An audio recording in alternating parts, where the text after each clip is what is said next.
Welcome back, you guys, to another episode of the Bull City Pioneers podcast. Tuning in your two favorite Latinos. My name is Hector. My name is Luis. Welcome to episode 71. 71. 71, bro. Shoot.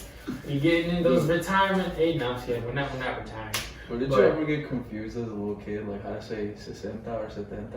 Yo, that's actually one of the worst pains ever. Because it's like, you're speaking to someone, right? And then, you're trying to say 71, but it sounds like 61. Yeah. But then the person you're talking to hears 61, and then it's just a whole confusion. And everybody's just confused. What I'm saying? Right. It's like, what time is it? No, not what time is it. It's like, what's a good example? Like, how much does it cost? Yeah. 61 or 71. It's literally like between 2 and 4 letters different that make it distinguished, but it's still mad confusing. It still confuses you? Hell yeah, dude. When my dad talks to me about money and then tries to say a number between 70 and 60, I'm like, all right, it's 7 or 6, first number. But today, you guys, the main topic around our podcast today will be social media. And not just, promoting stuff. It's going to be going into depth, getting into some real stuff. Some real stuff about social media and everything around it. First question, Hector. Do you think that your mood affects your behavior on social media? I'll answer it as well. But honestly, man, one thing that I've always been is I've been bad at social media. I don't post enough. As a content creator on social media platforms. I don't post enough. I don't share enough. I'm just not active enough. You know what I mean? I'm just not that type of guy where I post a lot of stuff and make my life public. Like, I know, like, growing up, I used to see these kids. I'm still a kid, man. Us kids posting everything, and I mean everything, like relationships, family, everything. Like from the minute they wake up. I just woke up. Good morning. And then good night. And I'm just like, dude, how do you do that? I don't have I don't have the guts to do it. And another reason is because you're giving out so much information. Like a vlogger. Yes, exactly. And I don't know if you've noticed, but there's been a decline in daily vlogging on YouTube. Like, heck yeah. I don't really watch it. Some of the like major vloggers on YouTube have stopped making daily vlogs and just not. They still vlog. Yeah, weekly. Every other day, something more doable. Because one trend that I've seen is that daily vlogging has actually put a burden on themselves, their mental health, their emotional health, their relationships, or anything of that sort. It's put a burden on it, and it just ends up being toxic. It's just like, yes, you're trying to produce content for viewers and that escalates to having more money and being able to escalate and create better content. But is it really worth it? Yeah. Is it really worth having a toxic life or having a toxic relationship with your wife or your girlfriend or your sister or your mother? Is it really worth it? And everybody handles it differently. Right. You just gotta know that balance. Right. It's all about balance, but that's the thing. Everybody's different and everybody has to find their own balance. There's some people that can do it. They can do daily vlogging and not have, props to you. Toxic aspects of their life, But, how's it? It's just finding your own balance. And back to the questions. For me, man, my mood never affects my posts on Instagram, Snapchat. I don't have Twitter. I don't use my Facebook anymore. It never affects me. When I'm mad, but I don't post it. Right. I don't I mean, okay, I'll be honest. Today is one of those days where I did. Yeah. So somebody's gonna look back at this video and just try to find something that you. Right. Yo, so today I let it. I'm kind of not leading by example, but today I broke that rule where I got my grades for all my classes and I got my final grades and I saw what I got in the class and at the beginning of the semester of this semester I got so much hate, not hate but I know what you're talking about, not like a diss but indirect dissing and just people didn't believe in me when I told them that I was taking 6 classes and it was going to be 4 different coding languages. I had like 3 different teachers tell me, I don't suggest doing that. I feel like you're not ready. Dang. You might end up failing at least 2 of them. And I was just like, I got scared, but at the same time, I was like, man, you know what? That doubt, man. I've done. I feel like I can do it. I mean, it's just like you hate right now, but that challenges me, and now I want to do it. Now I don't want to drop a class. Now I don't want to get a C. I want to get an A or a B, and I want to pass, and I want to just go ahead and live my life. And I was once I was talking to a teacher once in the class. It was after class, but there was another girl still there waiting for the teacher, so the teacher could talk to her, the professor could talk to her. And she was talking to me, and I told her my situation, you know what I'm saying? And I was thinking of maybe dropping one, and I wanted to get her input. She said, drop this class, drop that class, and this class as well. I was like, just leave them to 3. So she's like, yeah, you shouldn't take more than 2 coding languages. I was like, all right, whatever. But I seemed thankful in the moment, just because it was their opinion. I respected the opinion, but I was gonna do what I wanted to do. And then there was this girl on the other side of the classroom that loudly said, "What? You are gonna fail?" I was like, what does this have to do with you? Like shut the fuck up.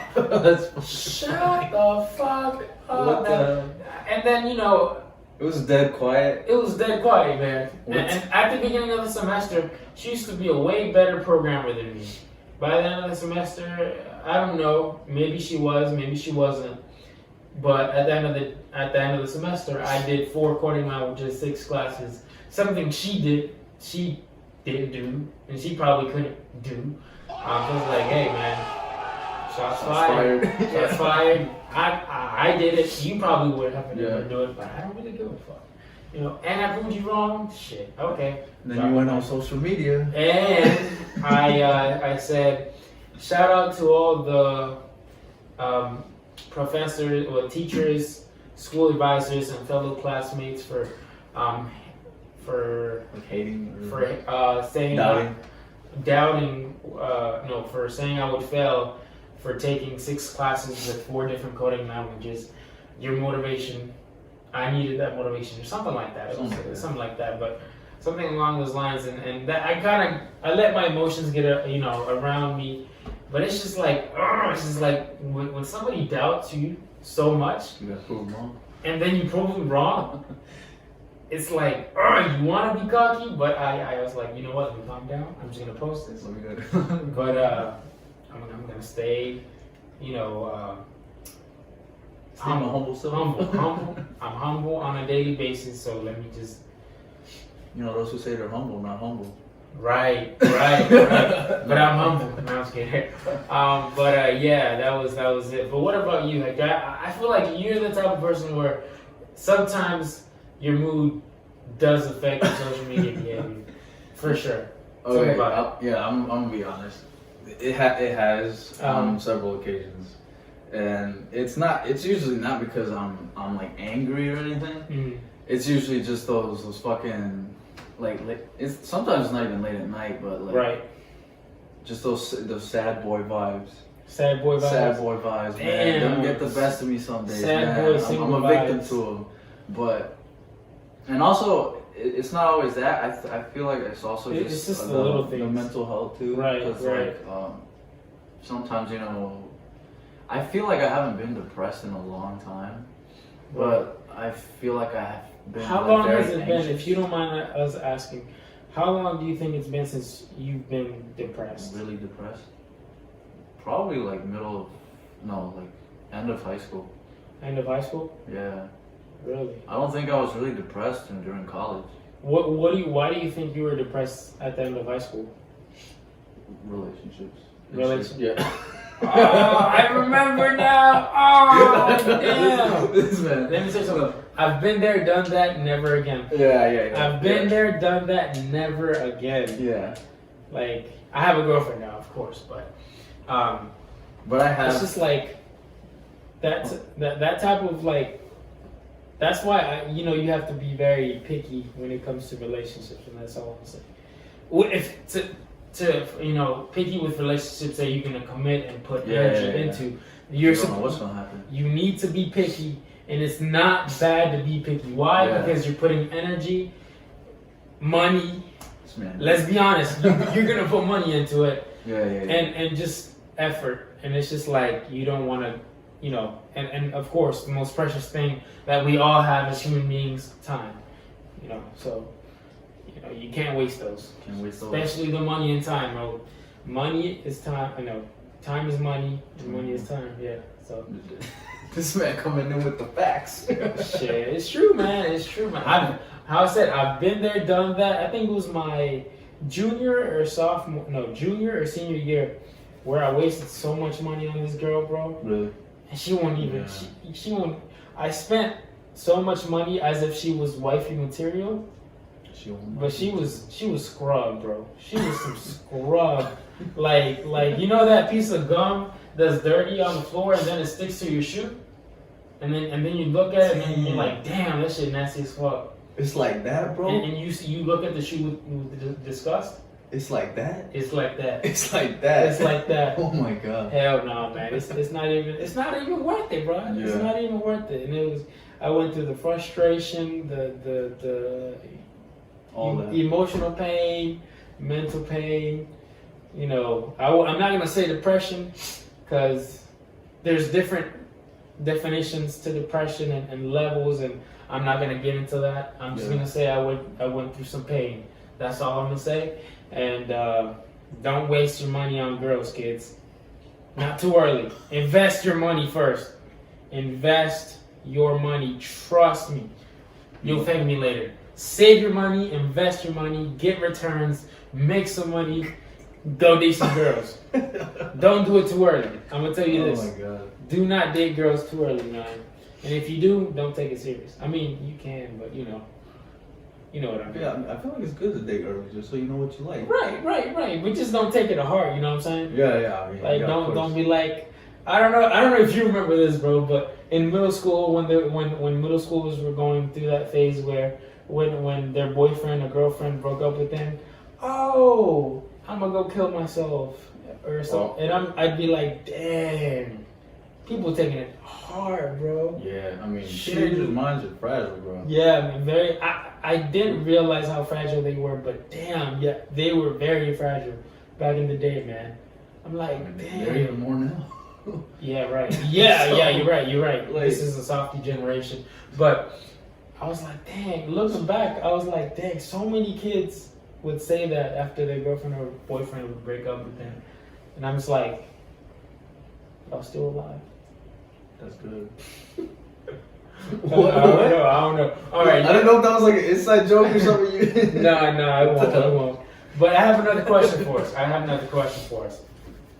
Since we're getting into the topic of puppy love and or whatever, on social media, would you prefer to have 10 million followers or find true love? So that's a no-brainer for me. I'd rather have true love. Oh yeah, definitely. True love every day of the week. Cause every day of the week.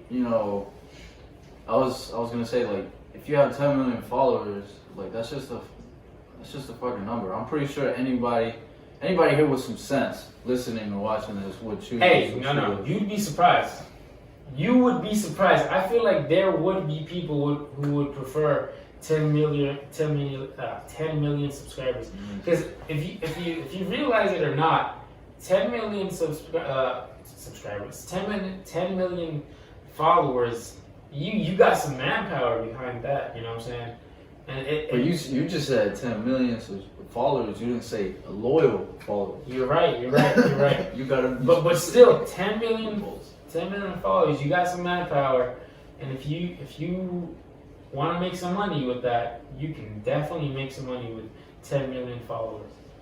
Definitely. Off of Instagram, definitely. You'll definitely. So, I mean, that would be choosing money over true love, and that's still a no-brainer for me. True love every day of the week. Yeah. I was gonna say, like, cause like, if you have 10 million followers, what was I gonna say? Like,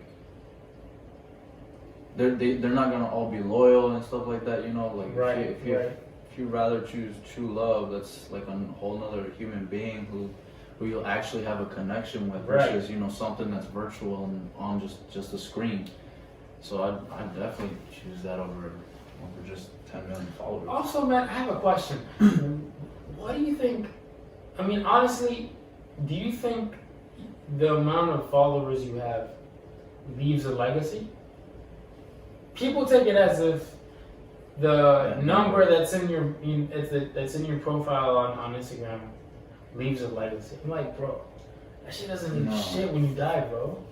Like, go do something that makes an impact on people's lives, or you know. I feel like somebody would say too, like, I would choose those 10 million followers too because maybe one of those 10 million followers will be my true love. Like, man, what the man. Hey, but I mean, but that's not guaranteed because you just chose 10 million followers. But also, you got to realize we're in the generation now where people have met through the DMs and married, and now they're still happily married, and some are with kids. Hey, I know a couple people. Hey, really? Yeah, like family members that have met through Instagram and then gotten married, and now they have kids. Well, and also, it doesn't even have to be Instagram. Like, it could be Facebook. Right. Or MySpace if you're old enough. That's mad dope, though. So, like, props to people who actually do find true love through, you know, social their followers. That's crazy, man. Shoot, that's amazing. That's all I'm gonna say. So, I have another question for you, man. Since we're talking about all these questions. Hey, man, call me Mr. Question. But you have two options for the rest of your life. You know, you have either pick one or the other. Option one is only have search engines. Option two, have social media, or the ability to use social media. Like, if you have to pick one or the other, you either have the privilege of using search engines like Google, Yahoo, or Bing, or which nobody uses. Finish. Yeah, I guess. Or using social media. Or because if you choose the search engines, you can't use social media. I feel like I would choose social media regardless of like all the fucking problems it causes, just because you can meet people so much easier.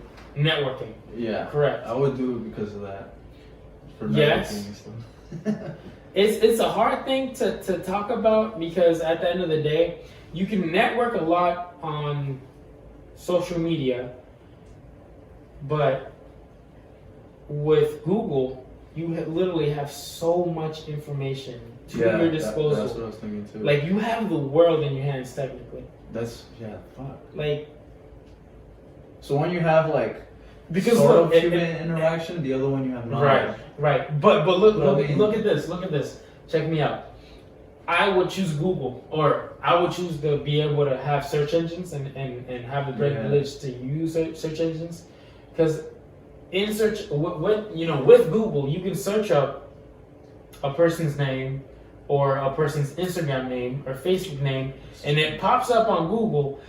Yes, you can't get on the social media platform. You can read that bio on the side though. But you can read the bio, and you might be able to, in the bio, they usually have an email or some way to contact them, which is, it's a no-brainer. For me, of course. I don't know about you, but for me, I prefer search engines, have the world to my disposal, have so much information to my disposal. Not only that, having the ability to research on people if I do need to network. Yeah.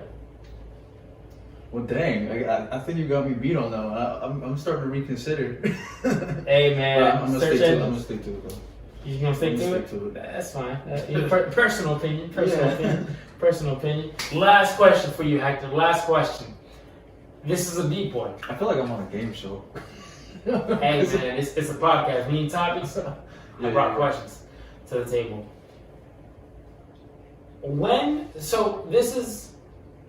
This counts. This relates to both of us and a lot of people watching as well.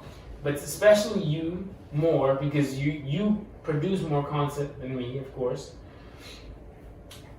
How was that transition from being part of the audience to being the entertainer / content creator? Like, when did it happen? How did it happen? Like, what was that process like?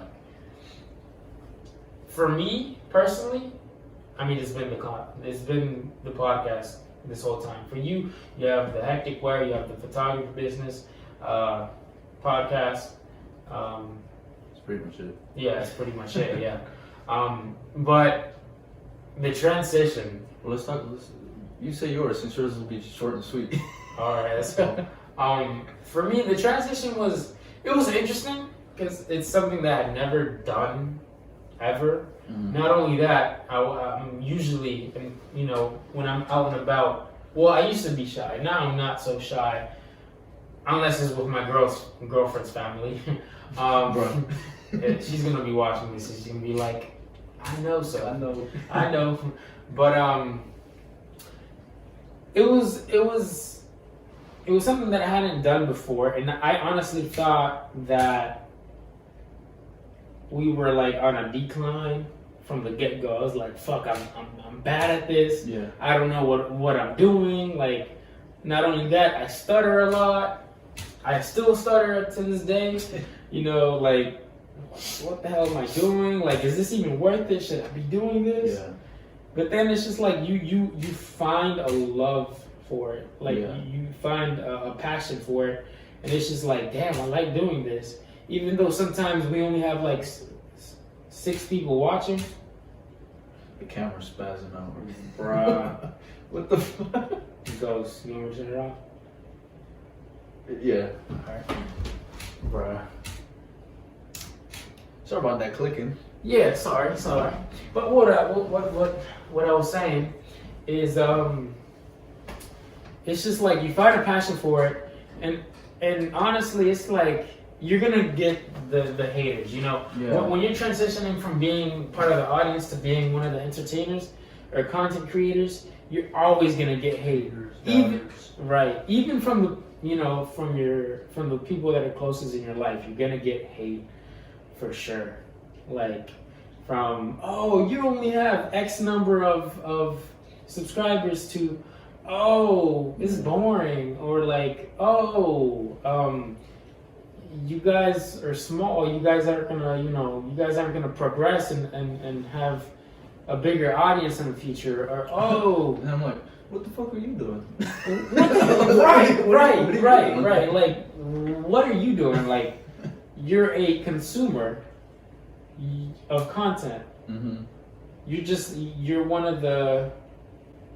the other people.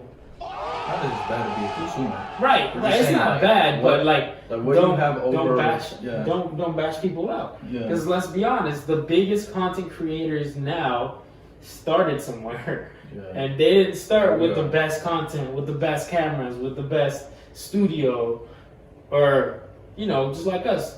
We didn't start with a studio, and we progressed. Now we have our own studio. And now we do. Yeah, like we're sole proprietors of this tiny studio. It's tiny, but it's ours. We got the deed and everything. I mean, I have the deed. Yeah. Right. Yeah. I got you, bro. I got you. Yeah. I got you, bro. But yeah. Okay. So for me, going from being in the audience to being the performer, I like that question because I can relate to it a lot. And the thing is you've gone through that multiple times. Like, there was a point where you weren't creating content for Hectic Wear, but you were watching different people do that, and then Yeah. You switched. Same thing for photography. You looked up to a bunch of photographers, and then you started your own thing, and now you're collaborating with a bunch of photographers. And now the same thing with the podcast. We looked up to 3O Podcast. Now we're creating content. Their content is still better, but I mean, we going up there. Getting up there. We trying to get up there like hey, we trying to get. Hey, shout outs to the 3O Podcast. Y'all some dope ass people. AJ the Menace, bro.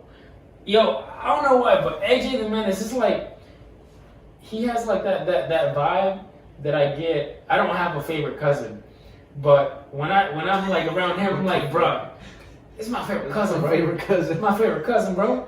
Like the cool favorite cousin. Like that's how it is, man. Like that's the vibe I get. And I'm like, damn.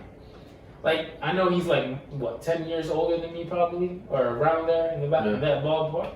It was his birthday recently. Oh, so he's 27. I'm 19. 29. 29. He's 10 years older than me. But I'm like, damn, bro, this man like 17 to me, bro. Yeah. Well, not 17, but he's like, somebody I can vibe with, chill out with, and not feel like there's that age gap. Although there is an age gap, but the dude is mad cool. Yeah.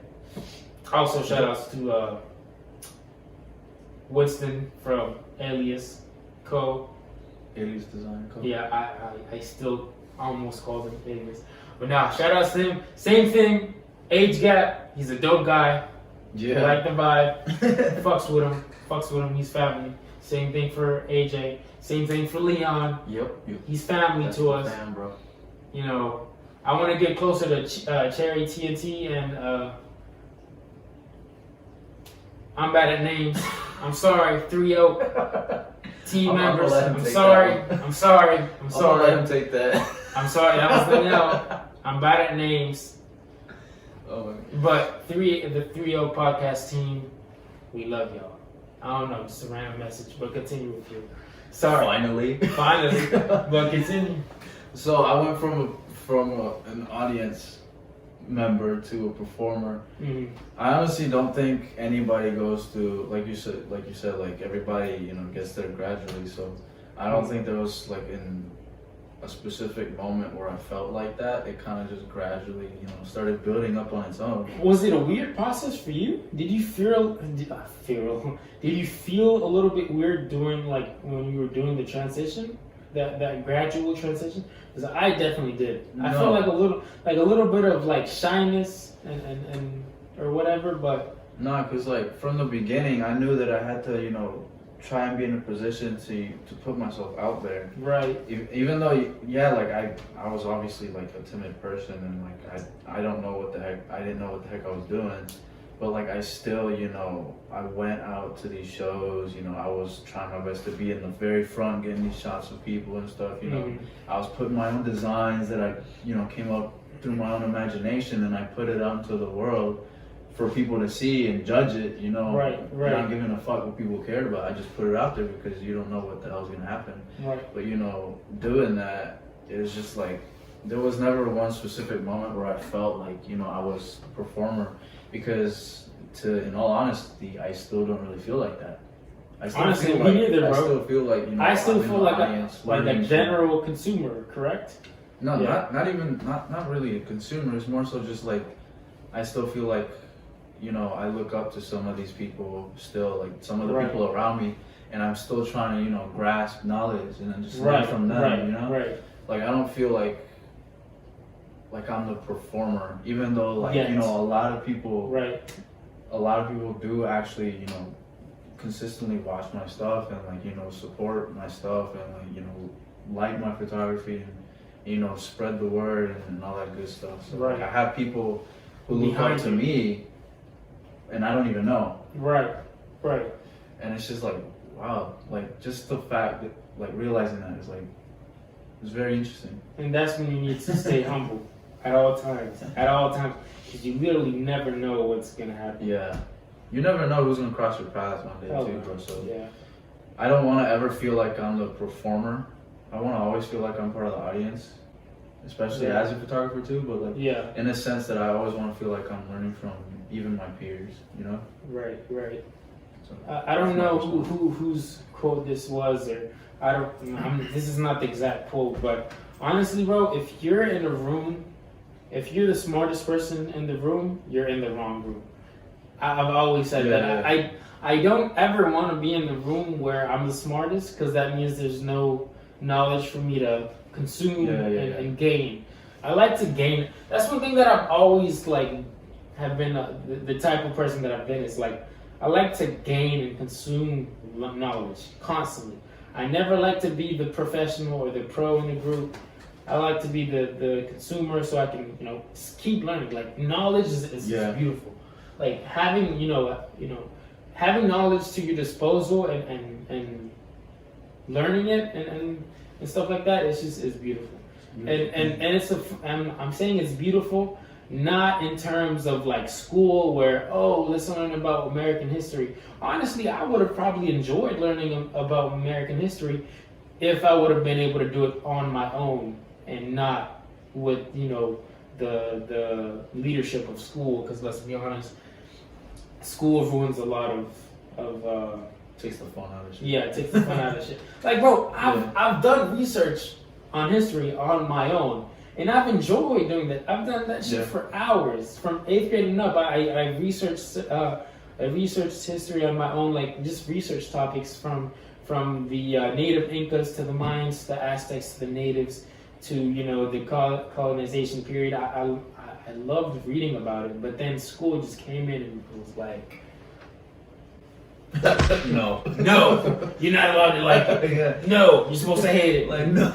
Oh, you're gonna have a test on this. Yeah. Dumb questions too. Yeah. And it just right, and it took the fun out of knowledge, but knowledge is beautiful, bro. Yeah. Just having knowledge is like such a beautiful thing. Like I don't know, it's kind of like an enlightening feeling when you. Of course. When you have knowledge to your disposal and you receive it, it's beautiful. Especially when it's somebody that has had experience that that knowledge before. Yeah. That has experience. That's why I love having mentors and all that stuff. But that's for another podcast, of course. Oh. Yeah. Leave him on the cliff. Leave him on the cliffhanger. But Hector, what's your quote of the day for the Pioneer Nation today? I'll leave the question. You leave the statement. Oh, really? Yes, sir. Oh, then you had a question ready already, huh? Hell yeah. Fuck. Okay. Pioneer thought. Knowledge is power. I know that was cheesy as fuck, but hey man, knowledge is power, bro. What you mean? That's so damn true. For me, it's gonna be one of the questions from our podcast today.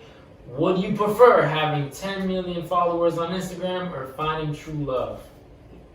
Let's get it. Let us know. Let's get it. Hey, answers You want that love or you want that moolah? Hey man, hey, but see, it's moolah if you know how to manage it. Yeah. Some people have 10 million followers, don't even know how to make a dime off of social media, which is damn crazy. Like that one girl a while back who thought that she had like loyal followers and she released some like merch or something. Some people might know what I'm talking about. She tried to release merch and didn't sell anything. Damn. But sadly, but I mean it is what it is. But that's another cliffhanger. But it's another cliffhanger. We're going to talk about that in the next podcast. But thank you guys once again for tuning into the Bull City Pioneers podcast. Please like, share, and subscribe. We're at Bull City Pioneers podcast on all streaming platforms, Instagram, Bull City Pioneers podcast. Well, just Bull City Pioneers, but we're the Bull City Pioneers. Thank you guys for watching once again. We're the Bull City Pioneers podcast. I'm Luis. I'm Hector. And we'll see you next time. You said Bull City Pioneers so many times. Bro, hey, that sounds good to me.